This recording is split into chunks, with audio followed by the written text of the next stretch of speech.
시청자 여러분, 안녕하십니까? 2026년 5월 1일 금요일 글로벌 인사이트 시작합니다. 전 세계가 에너지 안보와 지정학적 긴장이라는 거대한 파도 속에 놓여 있습니다. 한편으로는 기록적인 경제 실적이, 다른 한편으로는 전쟁의 그림자가 교차하는 복잡한 아침인데요. 오늘도 박 작가님과 함께 국제 정세의 맥락을 짚어보겠습니다. 작가님, 어서 오세요. 네, 반갑습니다. 오늘 세계 경제를 보면 마치 풍요 속의 빈곤 혹은 폭풍 전야의 축제 같습니다. 삼성전자나 미 증시는 사상 최대 실적을 기록하고 있는데 중동에서는 호르무즈 해협이 봉쇄될 위기에 처해 있죠. 이건 마치 1970년대 오일 쇼크 직전 세계 경제가 고도 성장을 구가하다가 에너지 공급망 붕괴로 한순간에 얼어붙었던 역사를 떠올리게 합니다. 오늘 10개국의 긴박한 소식들을 통해 우리가 어떤 대비를 해야 할지 심층적으로 분석해 보겠습니다. 첫 소식은 한국입니다. 삼성전자가 그야말로 역대급 성적표를 내놨습니다. 1분기 영업이익이 57조 원을 넘었네요. 정말 경이로운 숫자입니다. 매출 133.9조 원에 영업이익 57.2조 원, AI 반도체와 메모리 가격 상승이 견인한 결과죠. 1980년대 한국 반도체 신화가 시작될 때의 에너지가 지금 AI 시대를 맞아 폭발하고 있는 셈입니다. 재계 순위에도 지각 변동이 있었는데 방산과 에너지 호황을 등에 업은 하나그룹이 창립 74년 만에 재계 5위에 올랐습니다. 국가의 체력이 이만큼 커졌다는 증거겠죠. 하지만 증시는 중동 리스크에 발목이 잡혔고 정치권에서는 지지율 소식과 안보 현안이 겹쳤습니다.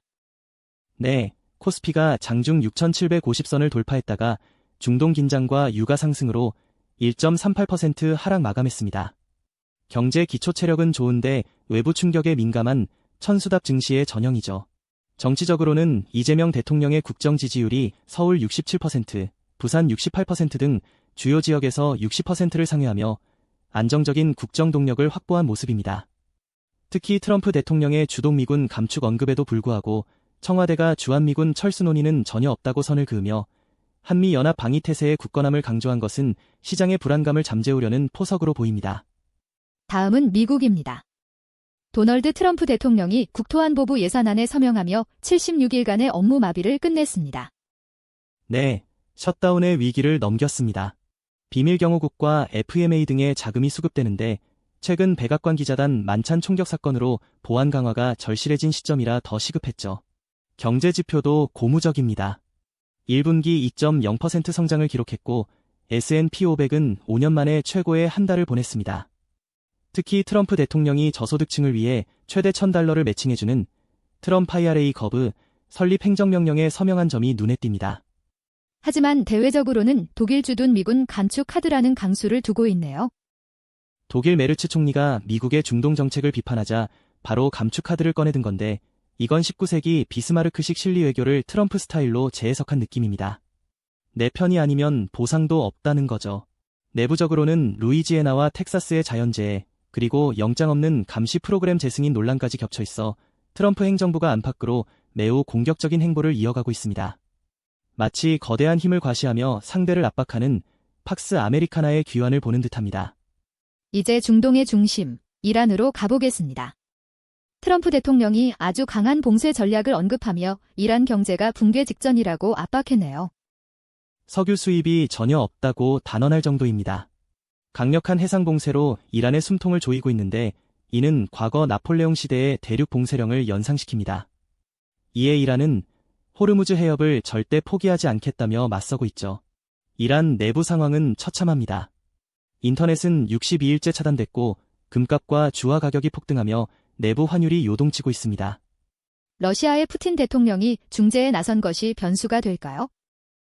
푸틴 대통령이 트럼프 대통령과의 통화에서 지상작전은 용납할 수 없다고 경고하며 긴장 완화를 촉구했습니다. 러시아 입장에서는 중동의 혼란이 자신들의 영향력 확대로 이어지길 바라면서도 전면전은 부담스러운 상황이죠. 하지만 이란은 지난달 미군기 격추 현장을 국가문화유산으로 등록하는 등 항전 의지를 다지고 있습니다.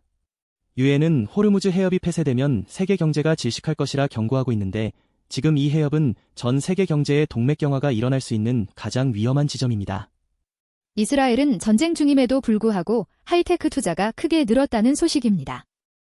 네, 1분기에만 31억 달러가 유입됐습니다. 특히 사이버 보안과 AI 분야가 주도했는데 이는 국가 위기 상황에서 기술력을 증명해 몸값을 높이는 이스라엘 특유의 후츠파 정신이 반영된 결과입니다. 정치적으로는 나프탈리 베네트의 연합정당이 지지율 선두를 달리고 있는데 네타냐후 총리가 조만간 워싱턴을 방문해 트럼프 대통령과 레바논 문제를 논의할 가능성이 커지면서 정국이 급변하고 있습니다. 내부적으로는 소득세 구간 조정으로 실질 임금이 인상된다는 반가운 소식도 있네요. 5월 1일부터 급여가 오르는데 전쟁 비용 지출 속에서도 민생을 챙기겠다는 의지로 보입니다. 하지만 사회적 갈등은 여전합니다. 텔아비브에서는 평화회의가 열리는데 공공장소의 폭력 사태는 심각해지고 있죠. 게다가 유럽 항공사들이 안보 이유로 운항 재개를 미루고 있어 고립된 요새 속에서 성장을 이어가는 기묘한 상황이 지속되고 있습니다. 마치 중세 시대 성벽 안에 자족 경제를 보는 듯한 느낌마저 듭니다. 이스라엘의 공습을 받고 있는 레바논 상황은 매우 긴박해 보입니다. 어제만 남부에서 24명이 사망했습니다. 이스라엘은 헤즈볼라 인프라 파괴를 명분으로 대피령을 내렸죠. 경제는 사실상 마비 상태입니다. 2019년 이후 현지 화폐 가치가 98%나 폭락했고 전쟁 피해 복구 비용만 140억 달러에 달합니다. 국민 4분의 1이 식량 불안정에 시달리고 있다는 유엔의 보고는 비극적입니다. 미국이 레바논 대통령에게 협상을 압박하고 있다는데 성사 가능성이 있을까요? 미국은 조셉 아운 대통령이 네타냐후와 만나 직접 합의하길 원합니다.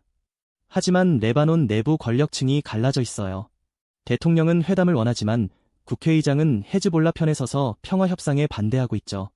19세기에 열강의 간섭 속에 갈등을 빚던 레반트 지역의 슬픈 역사가 되풀이되는 모양새입니다. 하루 7,500만 달러의 경제적 손실이 발생하는 상황에서 정치적 결단이 늦어질수록 국민들의 고통만 커지고 있습니다. 중국으로 가보겠습니다. 왕이 외교부장이 미국의 루비오 국무장관과 통화하며 대만 문제를 다시 한번 강조했군요. 네, 대만은 중국의 핵심 이익이며 가장 큰 위험 요소라고 못을 박았습니다. 트럼프 행정부와의 전략적 안정을 모색하면서도 레드라인은 확실히 그은 셈입니다. 한편으로는 벨기에, 라오스와의 수교 기념일을 챙기며 외교적 보폭을 넓히고 있습니다. 특히 벨기에를 향해 중유럽 경제 분쟁 해결의 다리가 되어달라고 요청한 점은 서방의 압박을 유럽을 통해 우회하겠다는 전략으로 보입니다. 내부 경제를 살리기 위한 부동산 정책도 대대적으로 발표됐습니다. 텐진과 선전에서 주택 구매 제한을 확 풀었습니다. 재고를 줄이고 수요를 늘려 부동산 시장을 연착륙시키겠다는 건데 이건 과거 2008년 금융위기 당시 중국이 대규모 부양책으로 위기를 돌파했던 경험을 소환한 것입니다. 여기에 새로운 사회구조법을 통과시켜 취약계층의 생존 보장을 법제화했는데 이는 경제적 불안정이 사회적 혼란으로 번지는 것을 막기 위한 일종의 법치적 방어막이라고 할 수 있습니다. 러시아 소식입니다. 1분기 경제 성장률이 3년 만에 처음으로 마이너스를 기록했습니다. 0.3% 감소했습니다. 인플레이션은 6%대에 육박하고 기준금리는 14.5%에 달합니다.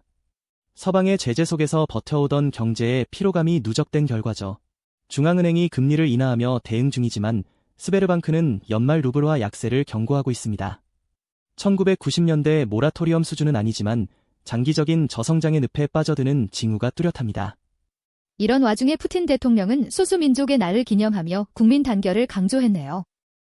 경제가 어려울 때일수록 하나의 러시아라는 애국심에 호소하는 전형적인 통치술입니다. 교육과정에 영웅의 판테온 같은 과목을 도입해 정신교육을 강화하는 것도 같은 맥락이죠. 주목할 점은 아르메니아가 국경 수비대에서 러시아를 배제하기 시작했다는 겁니다. 이는 러시아의 앞마당이라 불리던 지역에서 영향력이 조금씩 균열가고 있음을 보여주는 상징적인 사건입니다. 마치 로마 제국 말기 변방의 속주들이 하나둘 통제권에서 벗어나던 모습이 겹쳐 보입니다. 일본은 에너지와 안보 외교에 사활을 걸고 있는 모습입니다. 다카이치 총리가 이란 대통령과 직접 통화했네요. 호르무즈 해협의 안전 통항 때문입니다. 일본 입장에서는 원유의 생명선이거든요. 기시다 특사도 필리핀을 방문해 에너지 안보를 논의했습니다. 이건 19세기 메이지 유신 당시 일본이 자원 확보를 위해 전 세계와 협상하며 세력을 확장하던 에너지가 느껴지는 대목입니다. 하지만 증시는 엔화 약세와 금리 상승이라는 이중고의 니케이 지수가 59,000엔 아래로 떨어지며 고전하고 있습니다. 일본항공은 사상 최고 실적을 냈다는 소식도 들리는데요. 매출 2조 엔을 돌파하며 부활에 성공했습니다. 여행 수요 폭발 덕분인데 실물 경제의 온기가 증시의 한파를 녹여줄지 지켜봐야 합니다. 간사이 전력이 2040년까지 15조 엔을 투자하겠다고 발표한 것도 일본이 다시 에너지 패권을 쥐겠다는 강력한 의지의 표현입니다. 과거 전후 복구 시기에 대대적인 인프라 투자가 일본 경제의 황금기를 열었듯 지금 그 영광을 재현하려는 몸부림으로 보입니다. 마지막으로 아프리카 말리의 충격적인 소식입니다. 국방부 장관이 자살 폭탄 테러로 사망했습니다. 네, 사디오 카마라 장관이 자택에서 목숨을 잃었습니다. 지하디스트와 분리주의 세력의 조직적인 공격인데 이 과정에서 러시아의 아프리카 군단이 전략 요충지인 키달에서 철수했습니다. 말리 군사정권이 러시아를 등에 업고 안보를 장담해왔는데 이번 사건으로 그 주장이 무색해졌습니다. 국민들의 고통도 극심할 것 같습니다. 식량과 연료 봉쇄가 심각하다고요? 바마코 지역에 수개월째 연료 봉쇄가 이어지면서 물가가 폭등했습니다. 510만 명이 인도주의적 지원이 필요한 상태고 실향민만 41만 명입니다. 이건 단순히 한 국가의 혼란을 넘어 유럽으로 향하는 새로운 난민 물결의 시발점이 될 수 있습니다. 말리 정부가 긴급 공무를 할당하며 대응하고 있지만 안보가 무너진 상태에서의 구호는 밑 빠진 독에 물 붓기입니다. 14세기 말리 제국이 황금의 땅으로 불리며 번영했던 역사를 생각하면 지금의 혼란은 참으로 안타까운 대목입니다. 오늘 10개국의 소식을 훑어봤습니다. 삼성전자의 화려한 실적 이면에 놓인 글로벌 공급망의 위기, 그리고 정치적 결단이 경제를 어떻게 뒤흔드는지 확인할 수 있었던 시간이었습니다. 박 작가님, 오늘 내용을 정리하는 한 줄 평 부탁드립니다. 오늘의 한 줄 평은 이겁니다. 사상 최고치의 축배를 들기엔 술잔 아래 놓인 얼음판이 너무나 얇다. 경제 지표의 숫자에 일희일비하기보다 그 숫자를 위협하는 지정학적 위험 요소를 살피는 해안이 절실한 때입니다. 네, 오늘 말씀 감사합니다. 글로벌 인사이트 여기서 마칩니다. 시청해주신 여러분, 고맙습니다. 오늘 하루 주변의 변화를 예리하게 살피며 그 안에서 새로운 기회를 발견하는 의미 있는 시간 되시길 바랍니다. 좋은 하루 보내십시오. 감사합니다.